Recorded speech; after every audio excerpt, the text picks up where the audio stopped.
ఒకప్పుడు వాళ్ళిద్దరిది ఒకే పార్టీ. ఇరుగు పొరుగు రాష్ట్రాలకు సీఎంలైన ఆ ఇద్దరు నేతల రూటే సెపరేటు. దావోస్ వేదికగా పెట్టుబడులు తెచ్చేందుకు పోటీ పడుతున్నారట ఆ ఇద్దరు ముఖ్యమంత్రులు. 30 years ఎక్స్పీరియన్స్ తో చంద్రబాబు, హైదరాబాద్ బ్రాండ్ ఇమేజ్ తో రేవంత్ ఇన్వెస్ట్మెంట్స్ కోసం ఎత్తుకు పై ఎత్తులు వేస్తున్నారట. ఏ రాష్ట్రానికి ఎక్కువ పెట్టుబడులు రాబోతున్నాయి? చంద్రబాబు రేవంత్లలో ఎవరి బలం ఎంత?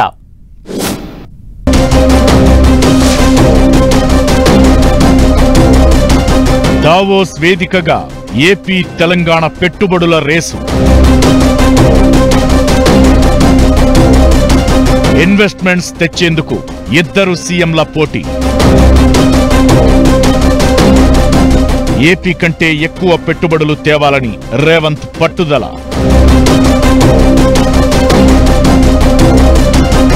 పెట్టుబడుల వేటలో బిజీగా ఉన్నారు ఏపీ తెలంగాణ సీఎంలు. దావోస్ వేదికగా జరుగుతున్న ప్రపంచ ఆర్థిక సదస్సుకు ఇద్దరు ముఖ్యమంత్రులు హాజరయ్యారు. ఈ నెల 24 వరకు 5 రోజుల పాటు సదస్సు జరుగుతుంది. Telangana CM Revanth Reddy and team 3 రోజుల పాటు ప్రపంచ ఆర్థిక సదస్సులో పాల్గొని రాష్ట్రానికి పెట్టుబడులపై డిస్కస్ చేస్తున్నారు. అటు ఏపీ సీఎం చంద్రబాబు 5 రోజుల పాటు దావోస్ లో పర్యటించి 3 సెషన్లలో ప్రసంగిస్తారు.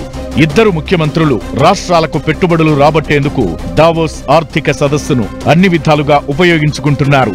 అయితే దావోస్ ప్రపంచ ఆర్థిక సదస్సు ద్వారా తెలుగు రాష్ట్రాల్లో ఏ స్టేట్ కు ఎక్కువ పెట్టుబడులు రాబోతున్నాయనేది ఉత్కంఠ రేపుతోంది.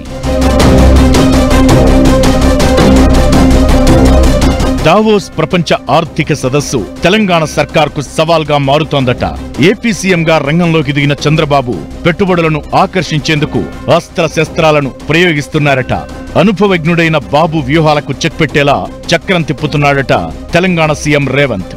గతేడాది దావోస్ లో జరిగిన ప్రపంచ ఆర్థిక సదస్సుకు CM Revanth Reddy and team వెళ్లి దాదాపు 40,322 కోట్ల విలువైన ఇన్వెస్ట్మెంట్స్ ను తీసుకొచ్చారు. అప్పుడు ఏపీలో వైసీపీ ప్రభుత్వం అధికారంలో ఉంది. కానీ ఇప్పుడు ఏపీలో చంద్రబాబు సీఎంగా ఉన్నారు. ఈ క్రమంలోనే ప్రస్తుతం దావోస్ లో ప్రపంచ ఆర్థిక సదస్సుకు చంద్రబాబు, లోకేష్ హాజరయ్యారు. ఇదే ఇప్పుడు తెలంగాణ ప్రభుత్వం ఆందోళనకు కారణమవుతోందన్న చర్చ జరుగుతోంది.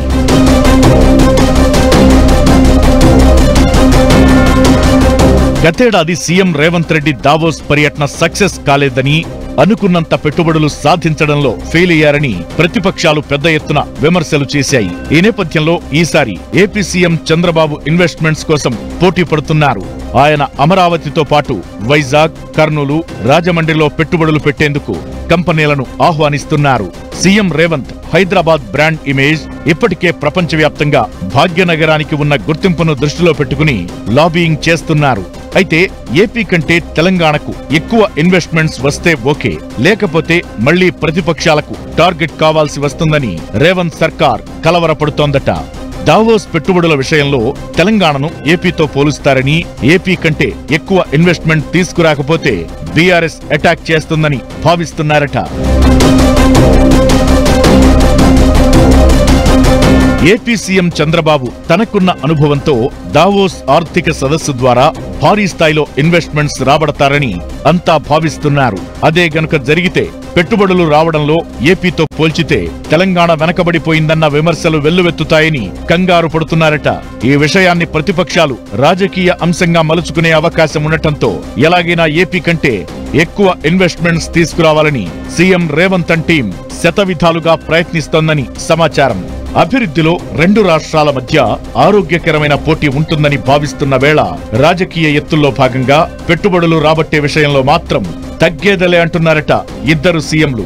ఇన్వెస్ట్మెంట్స్ తీసుకురావడంలో చంద్రబాబు, రేవంత్ లో ఎవరు పై చేయి సాధిస్తారనేది చూడాలి మరి.